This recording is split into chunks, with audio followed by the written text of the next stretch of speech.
عزیزان گرامی وقار، اللہ عز و جل ارشاد فرماتا ہے کہ اے ایمان والو اسلام میں پورے کے پورے داخل ہو جاؤ۔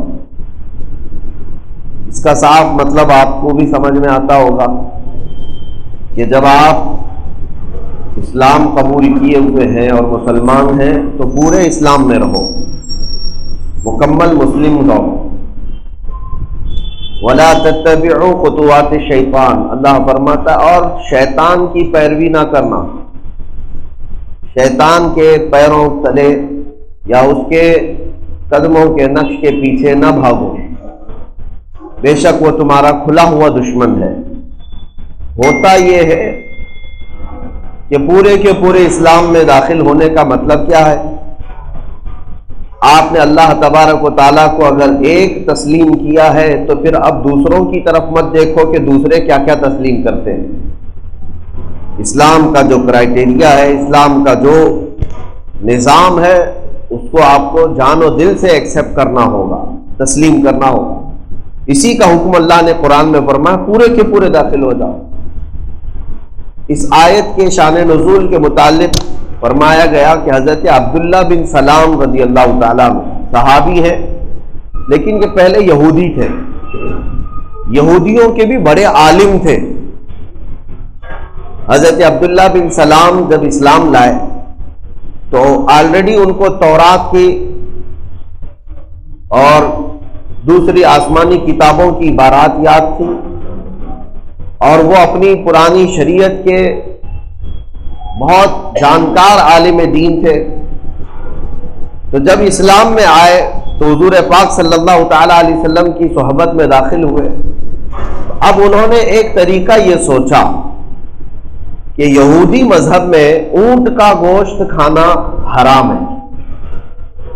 جس دین میں وہ پہلے تھے، پہلے جس دین پہ وہ قائم تھے، اس میں اونٹ کا گوشت کھانا ان کے لیے حرام تھا، یہودی مذہب میں۔ اب اسلام لائے تو اب اسلام میں اونٹ کا گوشت کھانا واجب تو ہے نہیں، فرض بھی نہیں ہے، بس اتنا ہے کہ حلال ہے، چاہے تو کھا سکتا ہے۔ حلال کا مطلب کیا ہے؟ تمہارے لیے بس کھلا ہوا دروازہ ہے۔ واجب اور فرض کا مطلب ہوتا ہے مینڈیٹری ہو جائے، کمپلسری ہو جائے۔ تو حضرت عبداللہ بن سلام نے سوچا بیچ کا ایک راستہ نکالتے ہیں، اگر میں اونٹ کا گوشت نہیں کھاؤں گا تو دونوں پہ عمل ہو جائے گا، یہودی مذہب میں حرام ہے، اس پر بھی عمل ہو جائے گا، اور اسلام پر کوئی نقصان بھی نہیں اگر نہیں کھاؤں گا تو۔ ایسا تو نہیں ہے کہ اسلام میں اگر اونٹ کا گوشت نہیں کھائے گا تو پورا مسلمان نہیں بنے گا۔ تو انہوں نے یہ سوچ کر کے اپنے آپ کو دور رکھا کہ اونٹ کا گوشت میں نہیں کھاتا، تاکہ دونوں دین پر عمل ہو جائے۔ پہلے جس دین پر میں دین میں تھا، یہودی مذہب، اور اب جو اسلام میں ہوں میں، دونوں پر عمل ہو جائے۔ تو اللہ تبارک و تعالیٰ نے اس آیت کو اتارا اور فرمایا اے ایمان والو اسلام میں پورے کے پورے داخل ہو جاؤ۔ اب یہ نہیں کہ میرے کچھ عمل سے اس پر بھی ہو جائے، اس پر بھی ہو جائے۔ آج اس انداز سے کچھ لوگ سوچتے ہیں کہ نام ایسا رکھ لیا جائے اپنے بچوں کا کہ اگر یہ بچہ کہیں پر کسی غیر مسلم نان مسلم آبادی میں چلا جائے تو وہاں پر بھی سیکولر رہ جائے، ہماری جماعت میں بھی سیکولر رہ جائے۔ اپنی آئیڈینٹی چھپانا یا اپنی شناخت چھپا کر کے اس دنیا میں جینا، یہ ایک مسلمان کی شان نہیں ہے۔ جب تم نے اسلام کو سچا دین سمجھا ہے اور اچھا دین سمجھا ہے تو پھر فخر کے ساتھ اسلام کو اپناؤ اور اس پر عمل بھی کرو۔ نبی پاک صلی اللہ تعالیٰ علیہ وسلم کے صحابہ میں ایک صحابی حضرت ابو فقیہہ، یہ غلام تھے، یہ ان کا آقا تھا صفوان، اور یہ حضرت فقیہہ کو جب لے کر کے مکہ کے بازار میں چلتا تھا تو کیسے ان کے پیروں میں رسیاں ڈالتا تھا اور کھینچتا تھا، ایسی ہی سڑک پر کھینچتا ہوا لے جاتا تھا، اور پھر اس کے ہاتھ میں درہ ہوتا تھا، کوڑا، بیچ بیچ میں وہ مارتا بھی رہتا تھا۔ اور وہ اس بات پر کہ یہ مسلمان ہوا ہے، محمد صلی اللہ تعالیٰ علیہ وسلم کے دین کو قبول کیا ہے۔ جیسے حضرت بلال کو تکلیفیں دی جاتی تھی، ویسے حضرت فقیہ کو یہ صفوان مارتا تھا۔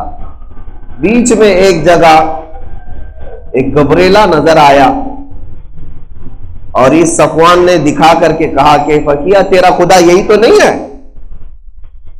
یہی تو خدا نہیں ہے جس کو تو بار بار احد احد کہتا ہے۔ تو حضرت فقیہ اس وقت غلامی کے دور میں ہے، کوڑے کھا رہے ہیں، اور کسی ایک بڑے پیسے والے کے ہاتھ کے اندر ہے۔ وہ چاہتے تو یہ مصلحت کر سکتے تھے نا کہ چلو اس کو بھی تھوڑی دیر کے لیے راضی رکھ لوں اور میرے خدا کو بھی راضی رکھ لوں، بلکہ وہ اس کے ہاتھوں میں رسی سے بندھے ہوئے کھینچے جا رہے ہیں، کوڑے کھا رہے ہیں۔ اور جب اس نے کسی ایک گبریلا کو دکھا کر کے کہا کہ یہ تیرا خدا ہے کیا، تو حضرت فقیہ نے اس وقت بھی کہا صفوان تیرا اور میرا دونوں کا خدا اللہ ہی ہے، جو تجھے بھی پال رہا ہے اور مجھے بھی پال رہا ہے۔ اس نے لاتوں سے آپ کے منہ پر اتنا مارا کہ آپ نیم مردہ ہو گئے۔ حضرت فقیہ ایسا لگا تھا کہ آپ کا انتقال ہو گیا۔ تو میں یہ بات اس لیے عرض کر رہا ہوں کہ انہوں نے اتنی سخت آزمائشوں کے وقت میں یہ نہیں سوچا کہ آدھا ادھر عمل کر لیا جائے۔ آج تو ایسے حالات تو ہے نہیں کہ کوئی تمہارے پیروں میں رسی باندھ کر کھینچ رہا ہو اور کوڑے مار کر پوچھ رہا ہو بتا تو مسلمان ہے یا پھر میرے دین پر ہے، لیکن زبردستی کچھ لوگ اپنے آپ کو منانے نکلے ہیں کہ نہیں ہم آپ کی بھی جماعت کے ہیں، ہم آپ کی بھی جماعت کے ہیں۔ یہ منافقت ہے، یا تو پھر اسلام سینے میں آیا ہی نہیں ہے۔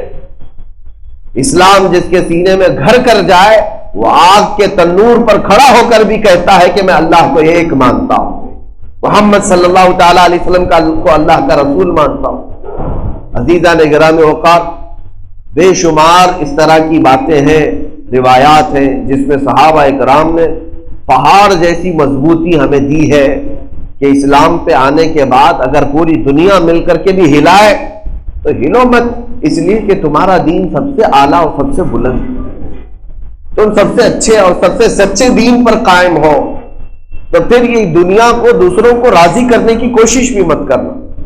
ایک آیت اور میں پڑھ دیتا ہوں آپ کے سامنے، قرآن مجید میں اللہ تعالیٰ فرماتا ہے وَلَن تَرْضَىٰ عَنْكَ الْيَهُودُ وَلَا النَّصَارَىٰ حَتَّىٰ تَتَّبِعَ مِلَّتَهُمْ، یہ یہودی اور عیسائی ہرگز تم سے راضی نہیں ہوں گے، ہرگز تم سے راضی نہیں ہوں گے جب تک کہ تم ان کے دین میں داخل نہیں ہو جاتے۔ لوگ یہ سمجھتے ہیں نا آج کہ ہمارے ٹائی سوٹ بوٹ کو دیکھ کر کے یہ لوگ راضی ہو جائیں گے، ہمارے چال چلن اگر تھوڑی سی ماڈرن کر لیں گے تو یہ ہم سے راضی ہو جائیں گے، ہم پوش سمجھے جائیں گے۔ یہ صرف اور صرف مینٹلٹی ہے، خام خیالی ہے، وہ کبھی تم سے راضی نہیں ہوں گے۔ میرے عزیزو، اللہ نے جب قرآن پاک میں فرمایا کہ یہ کفار و مشرکین یہود و نصارہ تم سے راضی نہیں ہوں گے، اس وقت تک نہیں راضی ہوں گے جب تک تم ان کے دین میں نہیں چلے جاتے، جب تک وہ تمہارے سے سیٹسفائی نہیں ہوں گے، ہمیشہ سے یہی کہتے رہیں گے کہ جو کچھ بھی ہے تو یہ مسلمان۔ اسی لیے جب تم انہیں راضی کر ہی نہیں سکتے تو کیوں ان کی رضا کے پیچھے پڑے ہو؟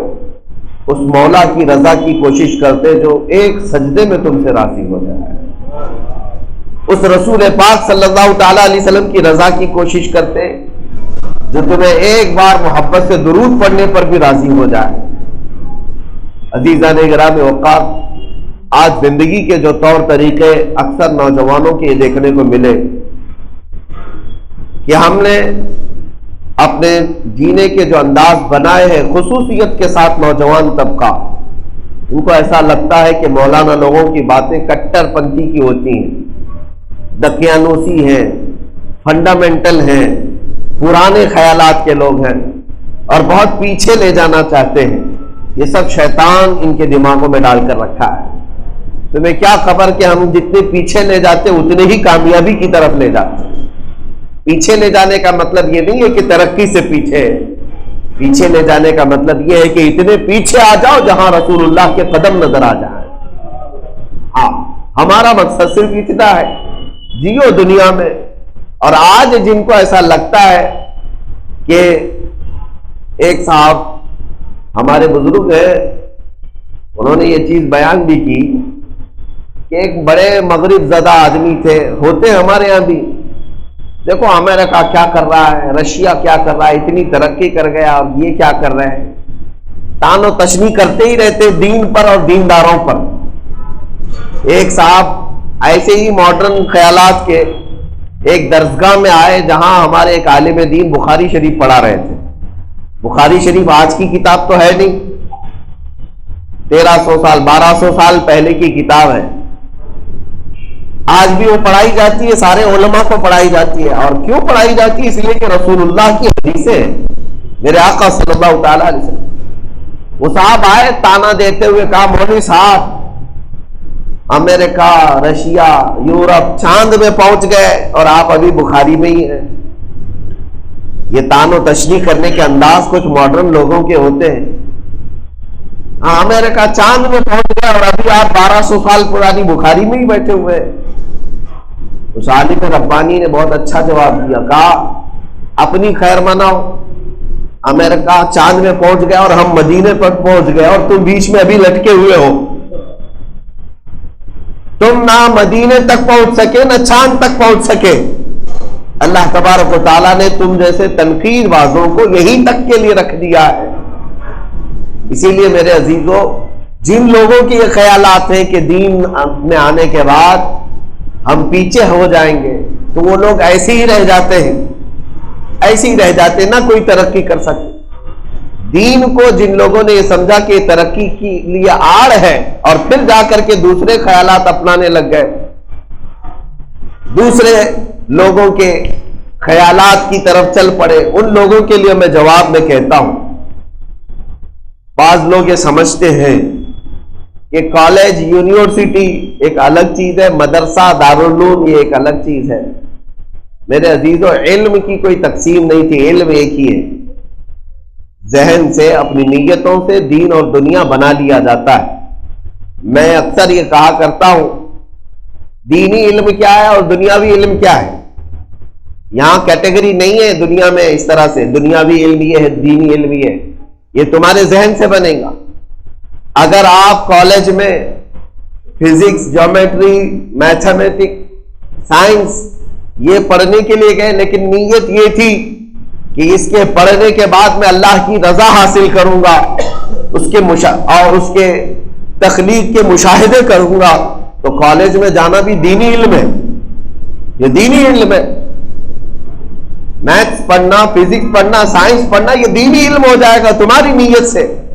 اور اگر کوئی مدرسے آتا ہے، حدیث کا علم ہے، تفسیر ہے، قرآن ہے، فقہ ہے، تصوف ہے، لیکن نیت یہ لے کر کے آتا ہے کہ میں مدرسے میں پڑھوں گا اور خوب کماؤں گا پیسے، مولانا بنوں گا، خوب پیسے کماؤں گا، لوگوں کی جیب بیٹھوں گا، تو پھر یہ مدرسے میں پڑھنا ہی دنیاوی علم ہے، یہ دینی نہیں ہے۔ دینی اور دنیاوی تمہاری نیتوں سے بنتا ہے۔ میں بات یہ اس لیے عرض کر رہا ہوں کہ جن لوگوں کو ایسا لگتا ہے کہ دین کا حصہ یا دین کی طرف آنا یہ ہماری ترقیوں کے لیے آڑ بن جاتا ہے، یہ ان کی خام خیالی ہے۔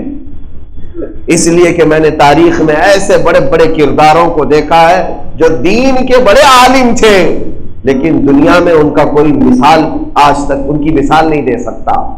امام رازی رحمت اللہ تعالی علیہ بڑے عالم دین ہیں، لیکن جانتے ہیں آج دنیا میں سب سے پہلے میڈیکل سائنس میں بچوں کے امراض کے علاج، چلڈرن اور بھی دیگر امراض بہت سارے ایسے ہیں جن کو کیلیفورنیا یونیورسٹی میں بھی پڑھایا جاتا ہے۔ ان امراض کی نشاندہی کرنے والے دنیا میں سب سے پہلے وہ امام رازی ہیں، میڈیکل سائنس دنیا کو دینے والے۔ آلہ جراحی، آپریشن کا طریقہ امام رازی سے لیا گیا ہے۔ شیخ ابو علی سینا، انہوں نے طب میں بہت پہلے القانون نام سے کتاب لکھی جس میں پورے فارمولے لکھے ہوئے ہیں۔ میڈیکل سائنس آج بھی اس پر ڈیپینڈ کرتی ہے، شیخ ابو علی سینا۔ اور آپ الجبرا پڑھتے ہوں گے، کالج جانے والے جانتے ہیں، جابر بن حیان کا ایجاد کیا ہوا علم ہے۔ جابر بن حیان ایک بڑے عالم دین تھے، مجھے بتائیں کہاں ترقی کے آڑ آئی، یہ دین کہاں ترقی میں آڑ آیا؟ بلکہ ایک نہیں 100 سے زیادہ میرے پاس ایسے نام ہیں جن کا جواب پوری دنیا میں آج کسی کے پاس نہیں ہے۔ 100 سے زیادہ ایسے علماء ہیں جنہوں نے دنیا کو ایک بہت اعلیٰ قسم کی چیزیں عطا کی۔